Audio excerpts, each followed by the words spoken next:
If you're waiting to get rich so you can finally be financially secure, I've got bad news. Michael Jackson earned $1 billion and still died completely broke. Turns out money is a lot like toilet paper. Doesn't matter how much you have if you're flushing it faster than you're bringing it in. Today we're looking at 3 celebrities who had more money than most countries, but still managed to lose it all. More importantly, you'll learn why having a high income doesn't equal wealth, and the exact strategies to make sure you don't follow their path to financial disaster. The $1 billion paradox, Michael Jackson's financial empire. How can someone who earned $1 billion end up completely broke? It seems impossible, right? Yet, that's exactly what happened to the king of pop, Michael Jackson. Imagine making more money than most small countries, then dying with nothing to show for it except mountains of debt. That's the financial paradox that defined Michael Jackson's life, and it contains a warning for all of us. When we talk about music legends, Jackson stands in a category all his own. This wasn't just some moderately successful artist. This was the man who revolutionized entertainment. His moonwalk wasn't just a dance move, it was a cultural earthquake. His music videos weren't just promotional tools, they were groundbreaking mini-movies that transformed how we experience music. The numbers behind his success are simply staggering. Thriller remains the best-selling album of all time, shifting over 70 million copies worldwide. But that was just the beginning. Between record sales, sold-out concert tours, and merchandise, Jackson created a revenue-generating machine unlike anything the music industry had ever seen. And unlike many artists who focus solely on performing, Jackson showed remarkable business acumen early in his career. His most brilliant business move? Acquiring the publishing rights to the Beatles catalog in 1985 for $47.5 million, a move that even financial experts called genius. That catalog later merged with Sony to create Sony ATV Music Publishing, becoming one of the most valuable music publishing entities in the world. Jackson's earning power was simply phenomenal. Thriller alone generated over $125 million in revenue before expenses. From just music royalties, since the early 1980s, he pocketed approximately $300 million. His global concert tours? Another goldmine, with the Victory Tour grossing $75 million from just 55 performances. But Jackson's brilliance extended beyond just making music. He created an entire entertainment ecosystem around himself. His merchandise sales generated millions. His sponsorship deals with companies like Pepsi brought in tens of millions more. The man even owned his own amusement park. All told, financial experts estimate Jackson's lifetime earnings fell somewhere between $500 million and $1 billion. Let that sink in for a moment. That's more money than most people could spend in 1,000 lifetimes. With that kind of income, Jackson should have been sitting on a financial empire that would have supported generations of his family. He should have had a net worth that rivaled the GDP of small nations. He should have been the epitome of generational wealth. But here's where our story takes a shocking turn. When Michael Jackson died on June 25, 2009, he wasn't a wealthy man. He wasn't even a financially stable man. The king of pop, one of the highest-earning entertainers in human history, died approximately $500 million in debt. How is that even possible? How does someone burn through $1 billion and end up $500 million in the hole? The math seems impossible. If someone handed you $1 billion, you'd have to actively try to lose it all. You'd need to make catastrophically bad decisions every day for decades. Yet somehow Jackson managed to do exactly that. His financial collapse wasn't just a minor setback. It was a complete implosion of what should have been one of the greatest fortunes in entertainment history. What makes this even more tragic is that Jackson's earnings potential never really diminished. Even during the controversial later years of his life, when his public image suffered, his music continued to sell. His back catalog remained a consistent revenue generator. The value of his Beatles catalog holdings continued to appreciate substantially. Jackson's financial disaster stands as one of the most dramatic cautionary tales in celebrity finance. It's like watching someone with the world's most powerful money printer somehow still manage to go bankrupt. It defies conventional financial logic, But that's precisely what makes Jackson's story so valuable. It proves a crucial financial lesson that applies to everyone, from minimum wage workers to billionaires. Income, no matter how massive, doesn't equal wealth if your spending consistently exceeds your earnings. This flies in the face of how most people think about money. We've been conditioned to believe that the path to wealth is simply earning more. Get that promotion. Land that better-paying job. Score that big bonus. But Jackson's financial collapse thoroughly debunks this myth. You can have the highest income in history and still end up broke if you don't manage that income properly. Jackson's story is the ultimate example of lifestyle inflation gone wild. With each new success, with each new million that flowed into his accounts, his spending accelerated even faster. It's like watching financial physics being broken in real time. The more money that came in, the faster it disappeared. The tragedy is that Jackson's financial downfall was entirely preventable. With even basic financial management and modest spending habits, his enormous income could have built a financial fortress that would have sustained his family for generations. Instead, he died deeply in debt, his estate forced to scramble to pay creditors. For those of us watching from the sidelines, Jackson's financial destruction might seem incomprehensible. How could someone be so reckless with so much money? But the sobering truth is that Jackson's mistakes differ from everyday financial missteps only in scale, not in kind. The patterns that bankrupted him, lifestyle inflation, overspending, borrowing against assets, are exactly the same patterns that trap millions of ordinary people in cycles of debt. So what exactly was Jackson spending all that money on? How does someone burn through $1 billion? The answers will shock you even more than the fact of his bankruptcy itself. Living like a king, the staggering monthly expenses that drained Jackson's fortune. The answer to burning through $1 billion isn't just buying expensive stuff. It's creating a lifestyle that demands constant, massive cash flow just to maintain. Jackson's monthly expenses weren't just extravagant, they created a financial black hole that would have eventually consumed any fortune, no matter how massive. When we talk about spending beyond your means, most of us think about maxing out a credit card on a shopping spree. But Michael Jackson operated on an entirely different level of financial irresponsibility.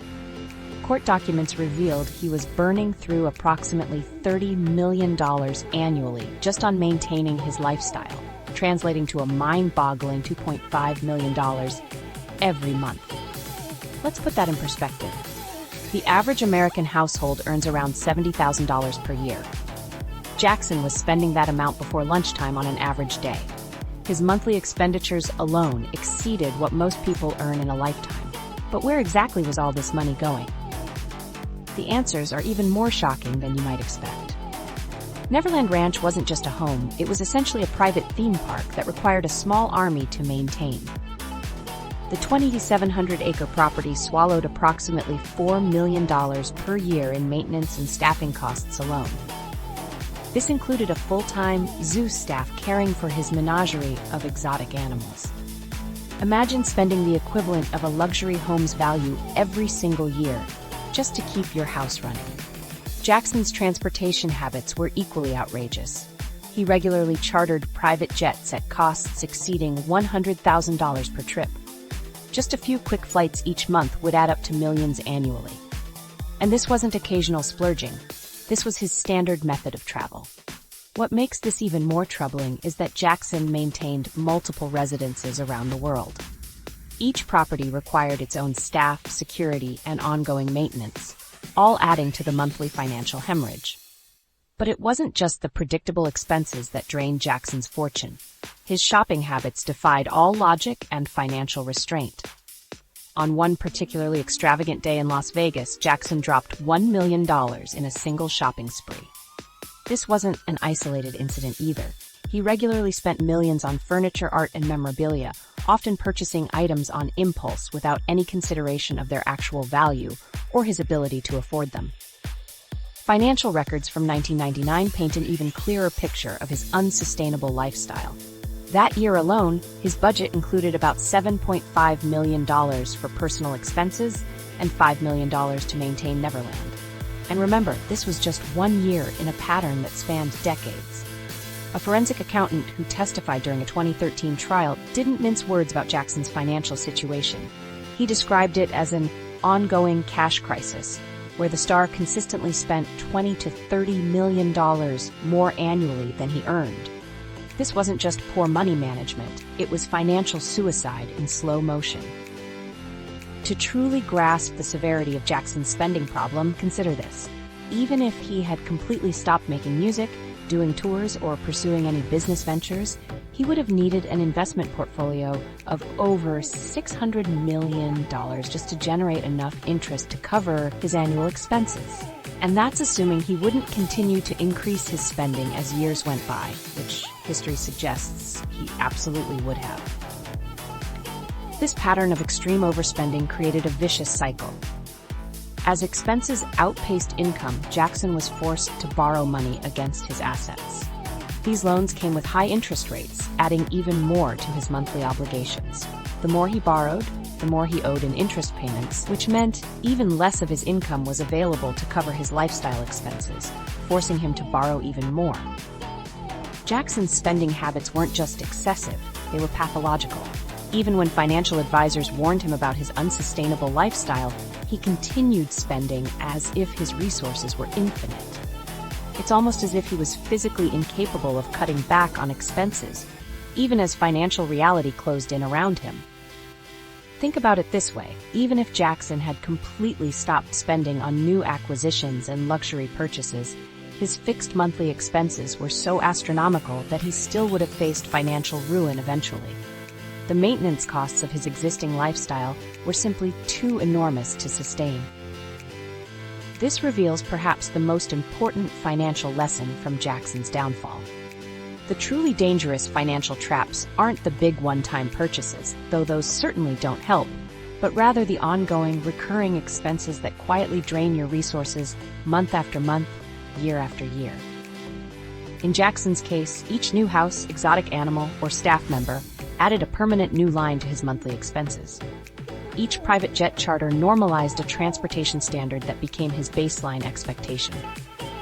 Each shopping spree set a new normal for what he considered an acceptable level of consumption. The more concerning aspect is that this pattern of financial self-destruction continued despite Jackson having access to financial advisors, accountants, and business managers who certainly must have raised red flags. Either Jackson wasn't listening to their advice, or they weren't giving him honest assessments of his financial situation. Both scenarios pointing to a complete breakdown in financial accountability. The debt spiral, how Jackson's loans became a financial death sentence. With no financial accountability in place, Jackson crossed a dangerous line from lavish spending to something far more destructive, leveraging his most valuable assets for quick cash. His financial decisions weren't just irresponsible, they were self-destructive at a scale that would make Wall Street predatory lenders blush. When your monthly expenses consistently outpace your income, even as a global superstar, you eventually hit a wall. For Jackson, that wall came in 1998, and his solution wasn't to cut back on his extravagant lifestyle, but to start borrowing against the one thing that truly held value: his music catalog. The numbers tell a shocking story of financial desperation. By 1998, Jackson had already burned through a $90 million bank loan, an amount that would set most people up for several lifetimes of comfort.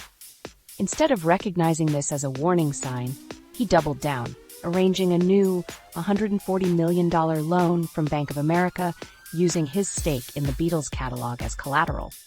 Think about that for a moment. The Beatles catalog wasn't just any asset. It was arguably the most valuable music publishing catalog in history. This was Jackson's crown jewel, the smartest investment he'd ever made. Yet he was willing to risk losing it just to maintain his unsustainable spending habits. What's truly mind-boggling is how quickly these massive loan amounts disappeared. Just months after securing that $140 million lifeline, Jackson had somehow managed to deplete those funds entirely. This forced him to obtain an additional $30 million line of credit from Bank of America, which he promptly maxed out as well. By 2000, Jackson's financial situation had become so dire that his advisor had to restructure his debt, raising the original loan amount to $200 million. Part of this restructuring wasn't to fund new projects or investments. It was simply to pay off the previously maxed out $30 million credit line. This is what financial experts call robbing Peter to pay Paul, and it's a classic warning sign of imminent financial collapse. The true predatory nature of Jackson's loans became apparent by 2005. Court documents revealed he was making monthly payments of approximately $4.5 million on a total debt of $270 million. When you do the math, that translates to an effective annual interest rate of about 20%, a rate typically associated with credit cards and predatory lending schemes targeting financially vulnerable populations, not multimillionaire celebrities with substantial assets. For context, most wealthy individuals with valuable collateral like Jackson's music catalog would expect interest rates in the single digits.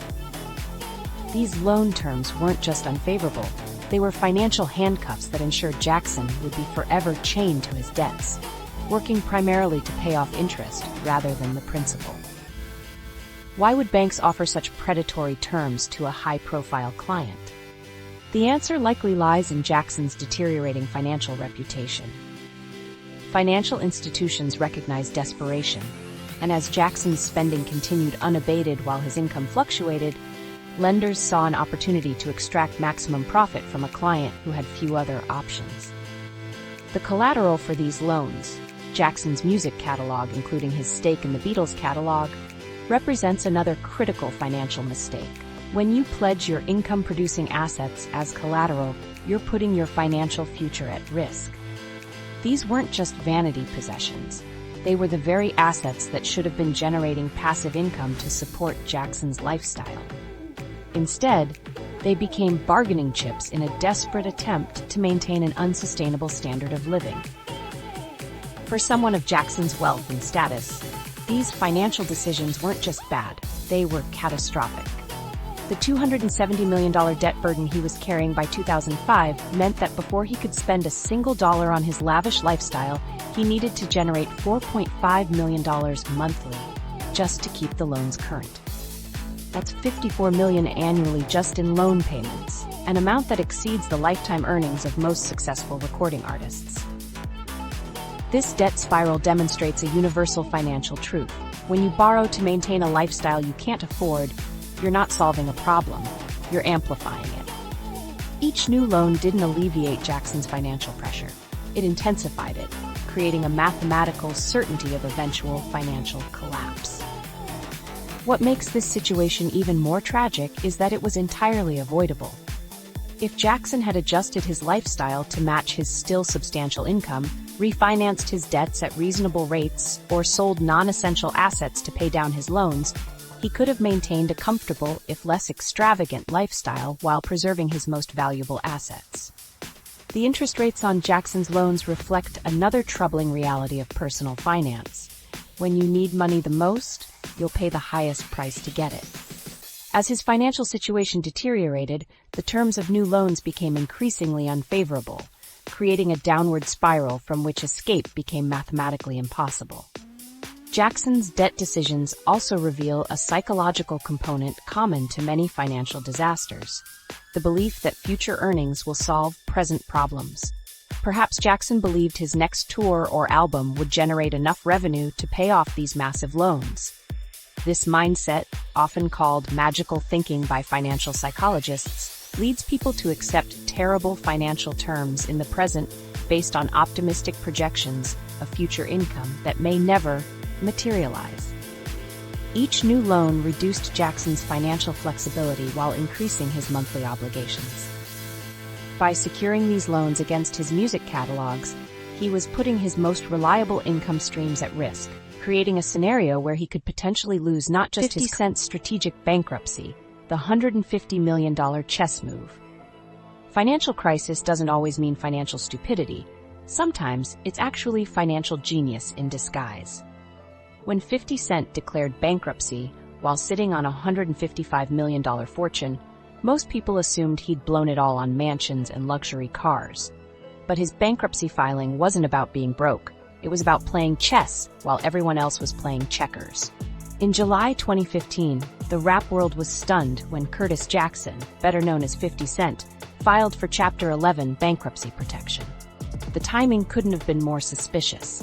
Just days earlier, a jury had ordered him to pay $5 million to Lastonia Leviston for posting her sex tape online without her consent. To casual observers, this looked like another celebrity financial meltdown. But financial and legal experts immediately recognized something different was happening. What makes 50 Cent's case so fascinating is that at the very moment he claimed bankruptcy, Forbes estimated his net worth at approximately $155 million. This wasn't some broke rapper begging for mercy. This was a wealthy businessman making a calculated move. The bankruptcy papers themselves told a revealing story. 50 Cent wasn't claiming he had no money, just that his assets and debts both fell somewhere between $10 to $50 million, creating what financial advisors call a liquidity problem. Think about that for a second. Most people file for bankruptcy when they're completely underwater, when their debts far exceed anything they own. 50 Cent was essentially saying, I have plenty of assets, but I need to reorganize how I'm handling my financial obligations. This is worlds apart from Michael Jackson's desperate borrowing against his most valuable assets just to keep the lights on. Let's look at where 50 Cent's wealth came from. While his music career certainly contributed to his fortune, his most brilliant financial move happened in 2007 when Coca-Cola purchased Vitamin Water for a staggering $4.1 billion. As an early investor with a minority stake in the company, 50 Cent walked away with approximately $100 million after taxes. This wasn't luck. It was a calculated investment that paid off spectacularly. So why would someone who made such smart business moves suddenly need bankruptcy protection? The answer lies in understanding what Chapter 11 bankruptcy actually does. Unlike Chapter 7 bankruptcy, which liquidates assets to pay creditors, Chapter 11 is primarily designed for businesses that need breathing room to reorganize their finances while continuing operations. Chapter 11 bankruptcy is typically used by businesses for reorganization, not by individuals claiming insolvency, noted legal experts who followed the case. This uncommon approach suggested 50 Cent wasn't desperately trying to escape his debts. He was strategically using the legal system to his advantage. The timing made the strategy obvious. Filing for bankruptcy immediately after the $5 million judgment wasn't coincidental. It was tactical.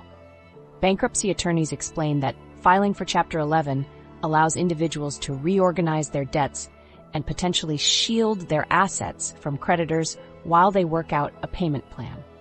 In other words, 50 Cent was using bankruptcy as a shield, not a surrender flag.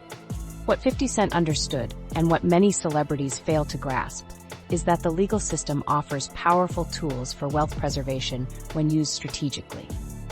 By filing for Chapter 11, he gained several advantages: automatic stays on collection efforts, time to negotiate with creditors, and court supervision of any settlements. This maneuver highlights an important difference between 50 Cent and many other celebrities who faced financial difficulties. While Michael Jackson borrowed endlessly to maintain an unsustainable lifestyle, 50 Cent used legal strategies to protect what he had built. One was reactive, constantly scrambling to fix problems. The other was proactive, deploying legal protections before situations worsened. The bankruptcy also gave 50 Cent leverage in negotiating the $5 million judgment. Rather than immediately paying the full amount, the filing created an opportunity to potentially reduce what he owed or arrange a more favorable payment schedule. This wasn't avoiding responsibility, it was managing it on better terms. Throughout the bankruptcy proceedings, 50 Cent continued living well.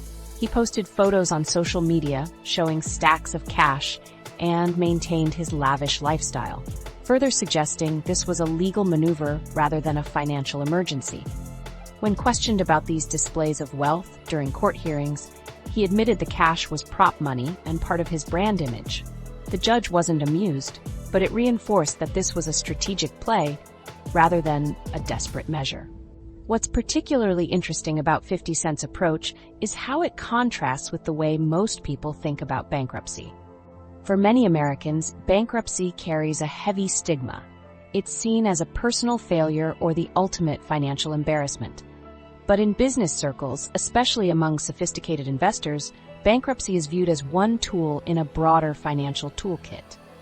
Companies like Marvel, General Motors, and Delta Airlines have all used Chapter 11 to reorganize and emerge stronger. 50 Cent simply applied this corporate thinking to his personal finances. As both a public figure and a business entity with various companies, investments, and income streams, he recognized that separating emotional reactions from financial decisions was crucial. While many celebrities make financial decisions based on pride or appearances, 50 Cent focused on what would best protect his assets long-term. The bankruptcy filing also gave him time to sort out other financial obligations. Beyond the $5 million judgment, he was dealing with a separate lawsuit from headphone manufacturer Sleek Audio, which had won a $17 million judgment against him. By consolidating these financial challenges under bankruptcy protection, he could address them comprehensively rather than piecemeal. This episode reveals an uncomfortable truth about wealth management. Sometimes the wealthy use strategies that seem unfair to the average person. Bankruptcy laws, while designed to give honest debtors a fresh start, can also be used by the wealthy to protect their assets while reorganizing their affairs. It's not illegal, but it does highlight how different the financial game is at higher levels of wealth. For everyday viewers, there's an important lesson here. Legal and financial systems have built-in protections that can work for you if you understand them. While most people won't face multi-million-dollar judgments, understanding how to legally protect your assets during financial difficulties is valuable knowledge at any income level. The $157 million mistake: how 50 Cent lost a fortune on bad business deals. Behind the strategic bankruptcy that protected what remained of 50 Cent's fortune lies a shocking revelation. The business mastermind who struck gold with vitamin water somehow managed to lose a staggering $157 million on failed ventures. The same entrepreneur who turned a beverage investment into a 9-figure payday couldn't replicate that success across his expanding business empire. Unlike Michael Jackson's spending problems, 50 Cent's financial troubles came primarily from ambitious, but ultimately unsuccessful business investments. After his vitamin water windfall, he didn't just sit on his money. He aggressively expanded into multiple industries with a series of bold ventures that promised to multiply his wealth. The problem? Almost none of them worked out. Remember SMS Audio? This was 50's attempt to challenge Beats by Dre in the premium headphone market. While Dr. Dre's company eventually sold to Apple for $3 billion, 50 Cent's headphones struggled to capture market share in an increasingly crowded audio landscape. Despite celebrity endorsements and heavy marketing, SMS Audio became a significant financial drain rather than the cash cow 50 had envisioned. Then there was G-Unit Clothing Company, launched with much fanfare in 2003 when 50's music career was at its peak. The urban fashion line initially showed promise, but couldn't maintain momentum in the highly competitive streetwear market. By 2008, the company had shut down completely, taking a sizable chunk of 50's investment capital with it. His entertainment ventures didn't fare much better. While 50 Cent has undeniable talent as a performer, his film production companies, G-Unit Films and Cheetah Vision, became money pits rather than profit generators. These companies produced a series of commercially unsuccessful films that further drained his resources instead of building on his entertainment industry reputation. Even his boxing promotion company failed to land the knockout financial success he'd hoped for. What began as a passionate investment in a sport he loves became yet another business venture that consumed rather than generated capital. This pattern of failed ventures reveals something crucial about celebrity business expansion. The skills that make someone successful in one industry don't automatically transfer to others. 50 Cent clearly understood the beverage market well enough to position himself perfectly with vitamin water, but that same business instinct didn't translate to headphones, clothing, film production, or sports promotion. Business people will do bankruptcy in a heartbeat before losing money, because it means they have the ability to be secure and invest again. 50 Cent once explained, revealing his strategic approach to financial setbacks. This quote shows his pragmatic understanding of business protection strategies, but it doesn't address the fundamental issue that caused those setbacks in the first place. The partnership with Sleek Audio provides particularly valuable insight into 50's business challenges. This failed relationship resulted in a $17 million judgment against him and became a significant factor in his financial troubles leading up to the bankruptcy filing. The legal battle highlighted how even seemingly promising business partnerships can implode with devastating financial consequences. What makes 50 Cent's story so compelling is the dramatic swing in his financial fortunes. Financial analysts estimate his net worth plummeted from approximately $155 million to around $16 million, a 90% loss that would devastate anyone, celebrity or not. This severe decline wasn't from lavish spending, but from continually pouring money into business ventures that failed to gain traction. This raises an important question for anyone looking to build wealth through multiple income streams. Is diversification always the right strategy? The conventional wisdom says not to put all your eggs in one basket, but 50 Cent's experience suggests a crucial caveat. Diversification only works when you're investing in areas you truly understand, not just spreading money across unrelated ventures. Think about it. Most successful investors and entrepreneurs focus on industries where they have specific expertise or unique insights. Warren Buffett famously avoids tech stocks when he doesn't understand the business model. Mark Cuban concentrates on industries where he has operational experience. Even in their personal investments, most financial experts recommend people stick to what they know. 50 Cent seemed to adopt a different approach, expanding rapidly across multiple industries where he had limited expertise. The result was a series of expensive lessons about the limits of celebrity branding and the dangers of overconfidence in business. In a 2020 interview reflecting on his financial journey, 50 Cent acknowledged the mistakes made in his business ventures and the lessons learned from those experiences. This self-awareness points to perhaps the most valuable aspect of his story, the willingness to recognize, learn from, and ultimately overcome financial setbacks. For viewers looking to build their own wealth, 50 Cent's business failures offer several practical lessons. First, success in one area doesn't automatically translate to success in others. The skills that make you excellent in your career might not help you succeed as a real estate investor, restaurateur, or stock picker. Know your limitations. Second, business expansion requires more than capital and confidence. It requires domain expertise. Before investing significant money in a new venture, either develop deep knowledge of that industry or partner with people who already have it. Third, recognize the difference between diversification and distraction. True diversification means strategically spreading risk across investments you understand. What 50 Cent experienced wasn't diversification. It was jumping from one business trend to another without a cohesive strategy. Finally, understand that entrepreneurship involves risk by definition. Even with careful planning and expertise, new ventures often fail. The key is limiting your exposure so that failures don't threaten your overall financial health. What's perhaps most impressive about 50 Cent isn't his vitamin water success or even his strategic bankruptcy. It's his resilience. Despite losing $157 million on failed ventures, he's rebuilt his wealth through more focused business efforts and leveraged his bankruptcy as a strategic reset rather than a final chapter. The contrast between 50 Cent's business approach and Michael Jackson's spending problems highlights two very different paths to financial trouble. While Jackson's issues stemmed from lifestyle inflation and unsustainable spending, 50 Cent's challenges came from aggressive business expansion without sufficient expertise in each new industry. Gary Busey's tax nightmare, from Hollywood star to $500,000 in debt. If you think tax problems are only for regular folks, think again. Gary Busey's financial meltdown reveals how the same tax issues that plague millions of Americans can bring down even Hollywood royalty.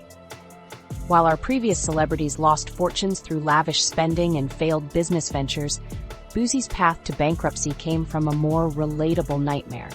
a crushing tax debt that eventually consumed almost everything he owned. Remember that Oscar-nominated actor with a successful career spanning decades?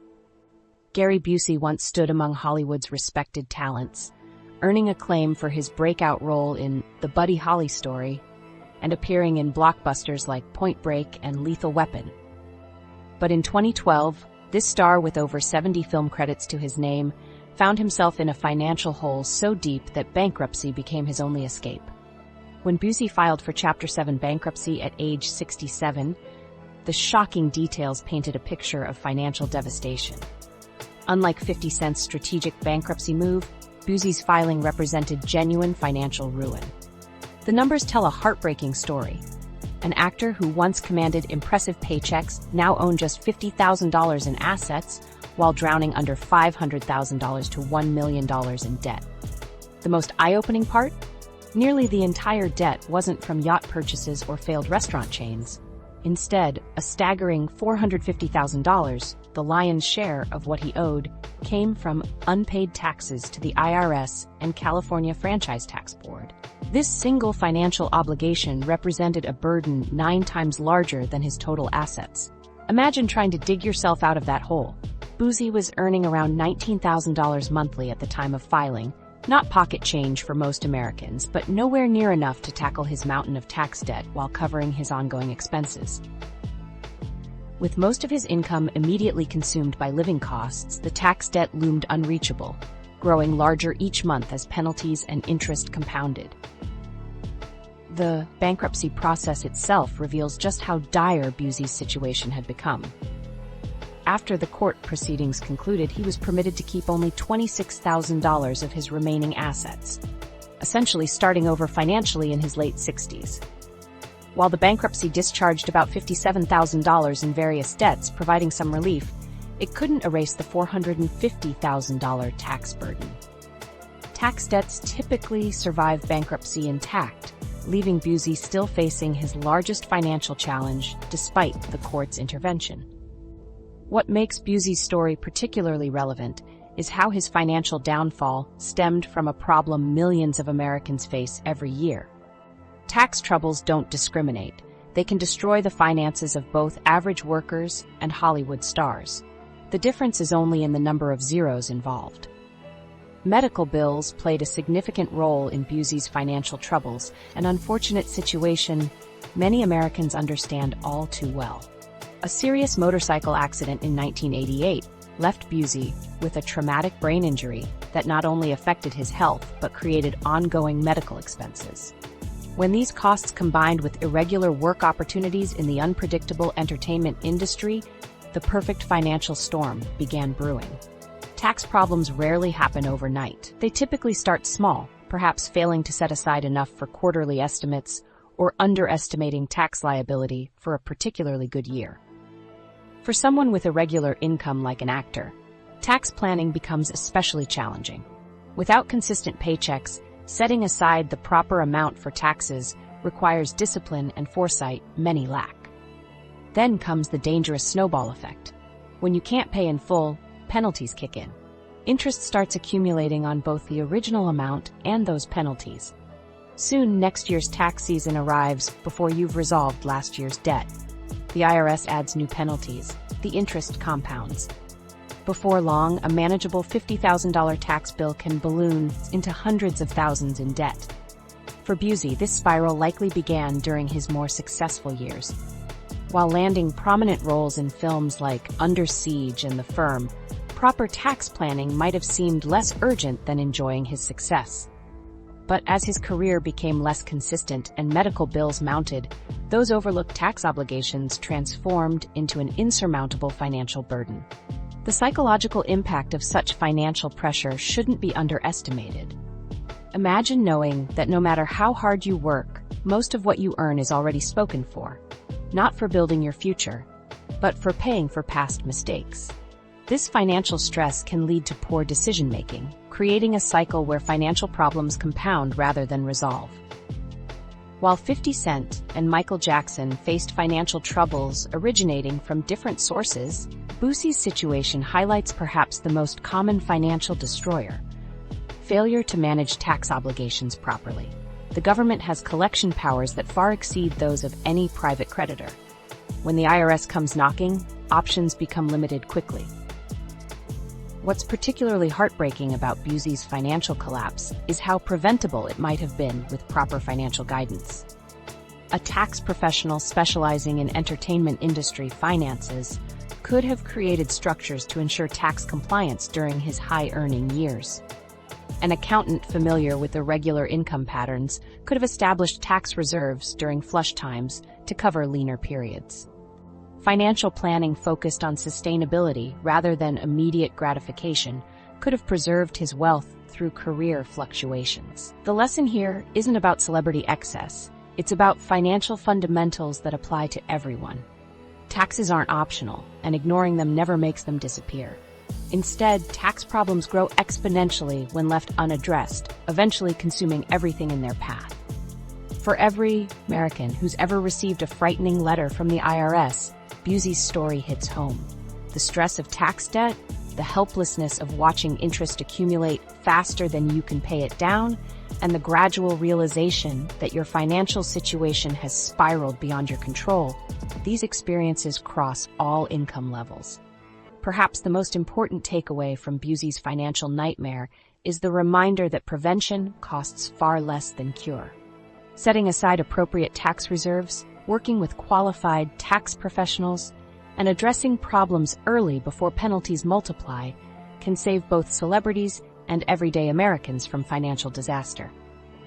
Today, Busey continues working in the entertainment industry, taking roles that help him address his ongoing financial obligations. His journey from Oscar nominee to bankruptcy court serves as a powerful reminder that financial stability requires more than just earning money. Lifestyle inflation, the silent wealth killer that affects everyone. Busey's tax troubles destroyed his finances, but beneath his story and those of Michael Jackson and 50 Cent runs a dangerous pattern that affects nearly everyone who ever gets a pay increase. It's the silent wealth destroyer that can make millionaires go broke while someone earning a fraction of their income builds lasting wealth. The difference isn't about how much you make. It's about something far more powerful. The financial downfall of these celebrities reveals something shocking. The same force that bankrupted them is probably working against you right now. It's called lifestyle inflation, and it doesn't care if you make $50,000 or $50 million a year. Let's be real, when you get a raise or a bonus, what's your first thought? New car? Better apartment? Designer clothes? This automatic upgrade reflex is exactly what doomed our celebrity examples, just on a much grander scale. Think about it. What connects an Oscar nominee, a rap mogul, and the king of pop? They all made the same fundamental mistake. As their income skyrocketed, their expenses didn't just keep pace. They actually outran their massive earnings. The numbers don't lie. Research shows a staggering 78% of workers who receive raises increase their spending to match or exceed their new income within just 2 years. That's not just a celebrity problem, that's a human problem. You might be nodding your head right now, remembering that promotion that somehow left you just as broke as before. This pattern hits everyone from entry-level workers to billionaires. That $200 monthly raise turns into a nicer apartment with $250 higher rent. That $10,000 bonus becomes a vacation that somehow costs $12,000. And before you know it, you're actually worse off than before the good news of more money. 50 Cent openly admitted to falling into this trap. In his own words, he caught what he called the Diddy bug for business. As his wealth grew, instead of maintaining financial discipline, he kept expanding his commitments and lifestyle. Each new venture and luxury purchase created a permanent new expense line that eventually outpaced even his considerable income. For Gary Busey, lifestyle inflation showed its most dangerous form, persisting even when income drops. The spending habits he developed during his peak Hollywood years became completely unsustainable as his career slowed. Yet he maintained those expensive patterns until they completely overwhelmed his finances. But why does this happen? Why can't we just pocket our raises and bonuses instead of immediately spending them? The answer lies in our psychology. Experts have a name for this tendency: hedonic adaptation. It's our brain's remarkable ability to quickly normalize improvements in our circumstances. That new car smell fades. The excitement of a bigger apartment disappears. The thrill of designer clothes wears off, and suddenly, what was once a luxury feels like a necessity. This adaptation happens faster than you might think. Studies show that the emotional boost from material purchases typically fades within just 6 to 12 weeks. Yet the financial commitment often lasts years or decades. That new car payment continues long after the excitement of driving it off the lot has disappeared. Lifestyle inflation isn't just about buying fancier stuff. It's driven by a complex mix of emotional spending, peer pressure, and a lack of clear financial goals. When 50 Cent saw other music moguls expanding their empires, he felt compelled to follow suit, regardless of whether those ventures made financial sense. The emotional component can't be overlooked. Many purchases aren't really about the item itself, but about how it makes us feel. Successful, respected, accomplished. The problem is that these feelings are temporary, while the financial impact is lasting. For celebrities, this effect is amplified by public expectations. Michael Jackson wasn't just spending for himself. He was maintaining an image and aura of extraordinary success. But this pattern affects regular people too. Getting promoted often comes with unspoken pressure to look the part, with better clothes, a nicer car, or a home in a more prestigious neighborhood. What makes lifestyle inflation particularly dangerous is how invisible it can be. Unlike a sudden financial emergency like a medical bill or job loss, lifestyle inflation creeps in gradually. Each individual decision seems reasonable, even deserved. I work hard, I earned this. But collectively, these decisions can completely erode your financial foundation. This is the true connection between these celebrity financial disasters and your own finances. Jackson, 50 Cent, and Busey had different specific issues: outrageous spending, failed businesses, and tax problems respectively. But all three stemmed from the same root cause, allowing expenses to rise unchecked as income increased. The financial fate of these celebrities reveals a crucial truth. Income is not wealth. Your paycheck, no matter how large, doesn't determine your financial security. What matters is the gap between what comes in and what goes out. If that gap is negative, even $1 million income will eventually lead to bankruptcy. If that gap is positive, even a modest income can build significant wealth over time. The most dangerous aspect of lifestyle inflation is how it creates vulnerability. When your expenses expand to match your income, you become completely dependent on maintaining that income level. Any disruption, a career slowdown like Busey's, failed investments like 50 Cent's, or mounting debt like Jackson's becomes catastrophic instead of merely challenging. This explains why lottery winners so often go broke, while seemingly ordinary people build multi-million-dollar retirement portfolios on modest incomes. The lottery winners typically inflate their lifestyles to match their windfall, while the quiet wealth builders maintain the gap between income and spending regardless of what they earn. Combating lifestyle inflation requires specific strategies. Financial experts recommend setting clear goals, creating a budget that includes automatic savings, and practicing mindful spending. When you get a raise, immediately direct a significant portion to savings or investments before you have a chance to spend it. One powerful technique is the 24-hour rule for discretionary purchases. By waiting just one day before buying non-essential items, you can reduce impulse spending dramatically and give yourself time to consider whether the purchase aligns with your true financial priorities. Another effective approach is separate accounting, maintaining different accounts for different purposes. This creates psychological barriers against the mental accounting tricks we play on ourselves. When your vacation fund is separate from your emergency fund, you're less likely to raid one for the other. Understanding the concept of hedonic adaptation can also help you make smarter choices. Recognizing that material purchases provide only temporary happiness can shift your focus toward experiences and relationships that research shows provide more lasting satisfaction, often at a fraction of the cost. The most powerful weapon against lifestyle inflation is a clear vision of what financial freedom means to you. When you have compelling, specific goals for your money, it becomes easier to resist the siren call of unnecessary upgrades and status purchases. The anti-celebrity wealth strategy: how to build real financial security. Your vision of financial freedom is powerful, but there's a wealth-building strategy that even the richest celebrities often miss completely. Would you believe that people earning a fraction of celebrity incomes are actually building more sustainable wealth through one simple habit that works at any income level? While our celebrity cautionary tales show what not to do with money, let's flip the script and explore what actually works. The truth might surprise you. Building wealth isn't primarily about making more money. It's about implementing a system that ensures you keep more of what you already earn. Think about it. What good is making millions if you're spending it all?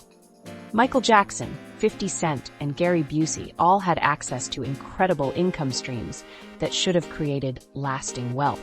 Yet they all failed for one simple reason: they never established systems to protect their money from themselves.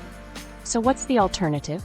It starts with the pay yourself first principle, the cornerstone strategy that financial experts consistently recommend as the foundation of true wealth building. This isn't just good advice, it's mathematically proven to work. The concept is brilliantly simple.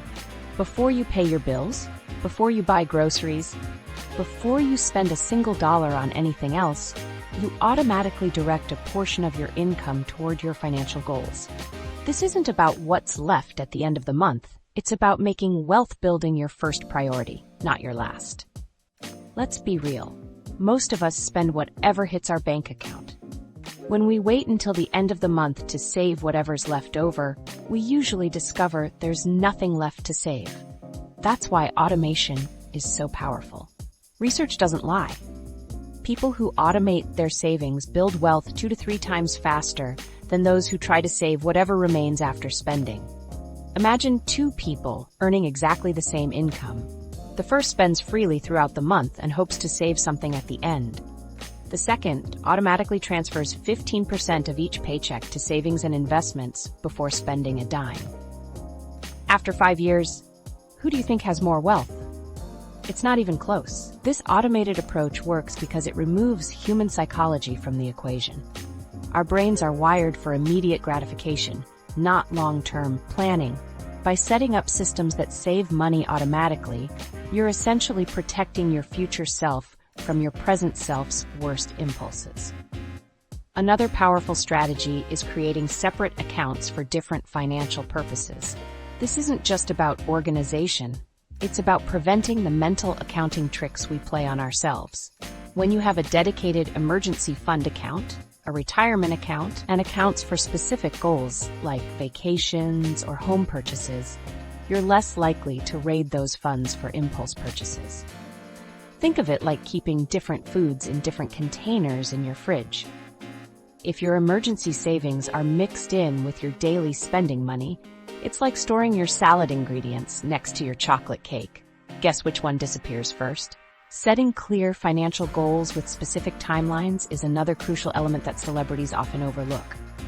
Vague goals like, I want to be rich, or I want financial security, don't create the psychological barrier needed to prevent impulsive spending.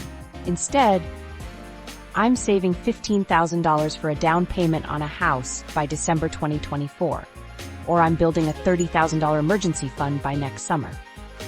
These specific, time-bound goals give your money purpose. When you're tempted to make an unnecessary purchase, you're not just spending random dollars, you're actively taking money away from your house down payment or emergency fund. That mental connection makes it much harder to justify the spending. Remember how Michael Jackson would drop millions on shopping sprees, or how 50 Cent invested in businesses he didn't understand?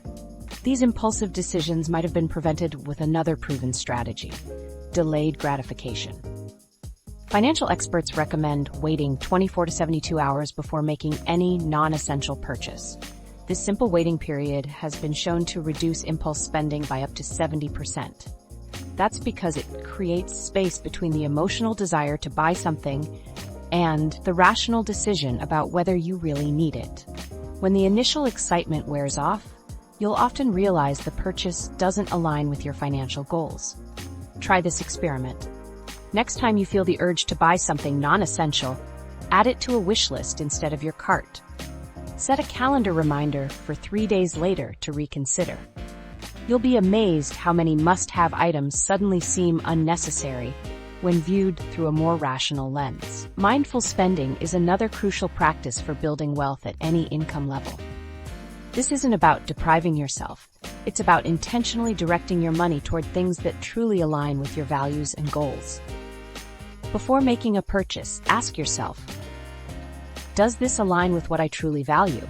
Will this bring lasting satisfaction or just momentary pleasure?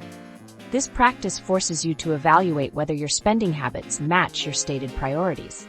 If you claim financial freedom is important to you, but you're spending every dollar that comes in, there's a disconnect between your words and actions.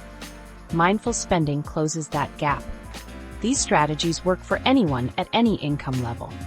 While celebrities often focus on making more money through new projects or business ventures, the average person can build substantial wealth by focusing on the gap between income and spending. It's this gap, not the size of your paycheck, that ultimately determines your financial trajectory. Consider two hypothetical people. A celebrity earning $1 million annually but spending $1.2 million, and a teacher earning $60,000 but consistently investing $12,000 each year. After 20 years, assuming an 8% return on investments, the teacher will have accumulated over $550,000 in wealth, while the celebrity will be $4 million in debt. Income without savings habits creates nothing but the illusion of wealth. The beauty of these strategies is that they scale perfectly. Whether you make $50,000 or $5 million, the principles remain exactly the same. Automating your savings works regardless of the number of zeros in your bank account. Creating separate accounts for different purposes works whether those accounts hold hundreds or millions. Delayed gratification prevents poor decisions at every income level. The professional gap: why DIY financial management often fails. These DIY financial strategies are powerful, but they're only half the wealth equation. Ever wonder why some people with modest incomes build more sustainable wealth than celebrities earning millions? The missing piece might explain why Michael Jackson ignored crucial advice that could have saved his empire, and how you can avoid the same fate. Behind every financial disaster we've discussed lurks a surprising common thread: the absence of qualified financial advisors or the failure to heed their guidance. It's the invisible factor that undermines even the most disciplined savers and earners. Alvin Malnick, who once served as Michael Jackson's financial advisor, revealed a startling truth about the king of pop. I think that Michael never had any concept of fiscal responsibility, or logical fiscal responsibility. He was an individual that had been overindulged by those that represented him or worked for him for all of his life. This wasn't just about Jackson's spending habits. It was about the ecosystem of enablers surrounding him who prioritized keeping him happy over keeping him solvent. Jackson's situation represents a cautionary tale about what happens when wealth management becomes a solo endeavor. Despite his business acumen in acquiring valuable assets, he lacked the objective perspective needed to balance his financial ecosystem. Financial advisors reportedly urged him to scale back his lifestyle and liquidate certain assets, recommendations that might have prevented his catastrophic debt spiral.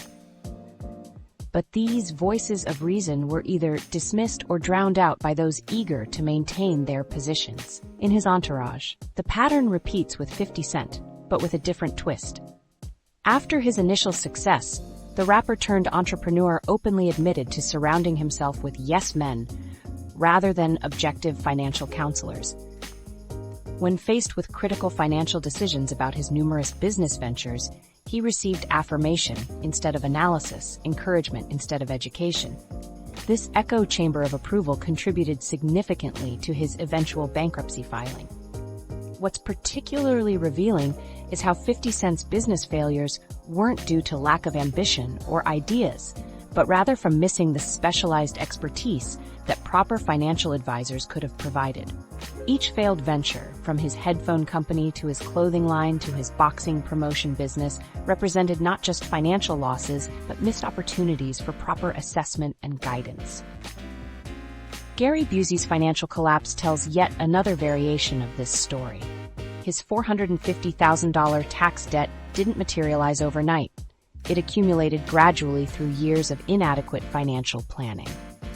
For someone with a regular income in the entertainment industry, specialized tax planning isn't a luxury. It's a necessity. Tax professionals with entertainment industry experience could have implemented strategies to manage his tax obligations throughout the earning cycles typical of an actor's career, potentially preventing the catastrophic situation that eventually led to his bankruptcy. What makes these stories particularly tragic is how preventable they were. A growing body of research demonstrates the dramatic impact professional financial management can have on wealth accumulation. Studies reveal that investors working with qualified financial advisors accumulate 3.9 times more assets over a 15-year period compared to those managing their finances independently. This isn't marginal improvement. It's the difference between building sustainable wealth and watching it disappear. This wealth multiplier effect doesn't come from financial advisors having secret investment strategies unavailable to the general public. Rather, it stems from three critical advantages they provide: expertise in specialized areas, emotional distance from financial decisions, and accountability for following through on financial plans. When Michael Jackson was making impulsive purchasing decisions or 50 Cent was launching yet another business venture without proper analysis, what they needed wasn't just someone to say no. They needed qualified professionals who understood the nuances of their finances and could provide objective analysis based on data rather than emotion. The fiduciary distinction is particularly crucial here. Many people who call themselves financial advisors are actually salespeople compensated for placing clients in specific investment products, regardless of whether those products are optimal for the client. A true fiduciary advisor, however, has a legal obligation to act in their client's best interest, a distinction that could have dramatically altered the financial trajectories of all three celebrities we've examined. For Jackson, a fiduciary advisor might have implemented spending controls and debt reduction strategies that preserved his valuable assets. For 50 Cent, such an advisor would have conducted proper due diligence on his business ventures before committing capital. And for Busey, a fiduciary tax professional would have prioritized tax planning throughout his career, preventing the accumulation of insurmountable tax debt.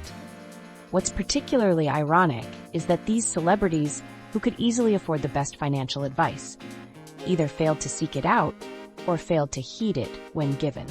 This highlights a psychological aspect of wealth management that affects people at all income levels: the tendency to believe we understand our finances better than we actually do. Financial literacy research reveals a troubling pattern. Most young adults enter adulthood without the necessary skills to manage their finances effectively. This knowledge gap creates vulnerability to poor financial decisions and reliance on inadequate financial advice. When combined with the wealth and complexity that fame brings, this fundamental educational deficit becomes exponentially more dangerous.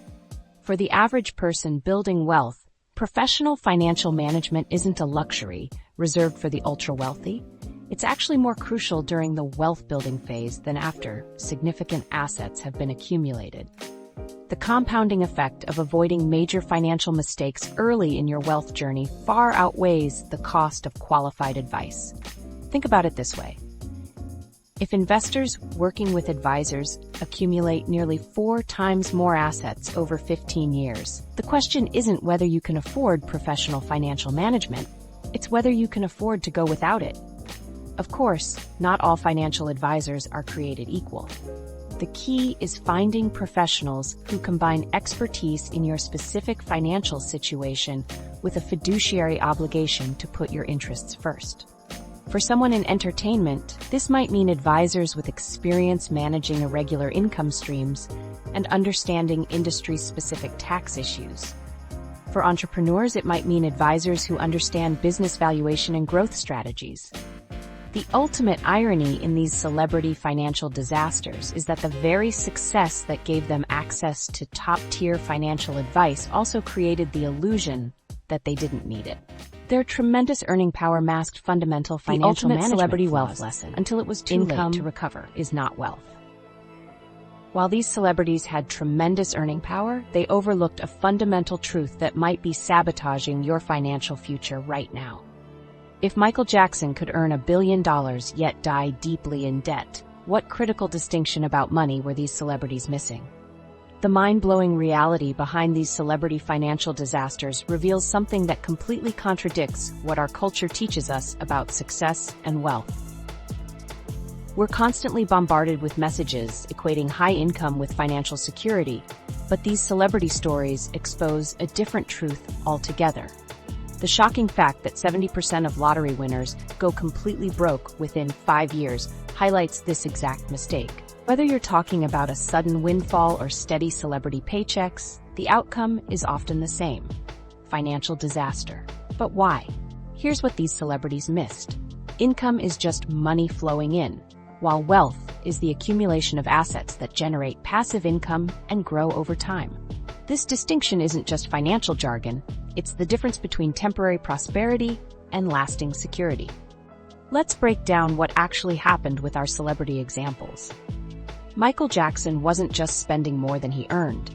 His fundamental mistake was confusing his incredible earning power with actual wealth building. Rather than converting his income into assets that would provide financial stability, he treated his earnings as an endless resource to fund an unsustainable lifestyle. 50 Cent's situation demonstrates another angle of this misconception. Despite shrewd business moves in some areas, he poured millions into ventures where he lacked expertise. He mistook business activity for business acumen, failing to recognize that diversification without knowledge isn't a wealth strategy. It's just spreading risk around without managing it properly. Gary Busey's story hits closer to home for many Americans. Despite consistent income throughout his career, his failure to properly manage tax obligations created a financial burden that eventually crushed him. His case shows how even reliable earnings can't create wealth when basic financial responsibilities are mismanaged. Have you ever noticed how someone earning $70,000 a year sometimes has more actual wealth than someone making $300,000? This paradox makes perfect sense when you understand the income-wealth distinction. The moderate earner who practices sound financial management can build substantial wealth over time, while the high earner who mismanages their finances ends up with nothing to show for their bigger paychecks. Financial experts emphasize that focusing solely on income leads to poor financial decisions. When we fixate on earning more rather than managing what we have, we fall into the same traps that ensnared these celebrities. The result? A lifestyle that feels wealthy but lacks actual financial security.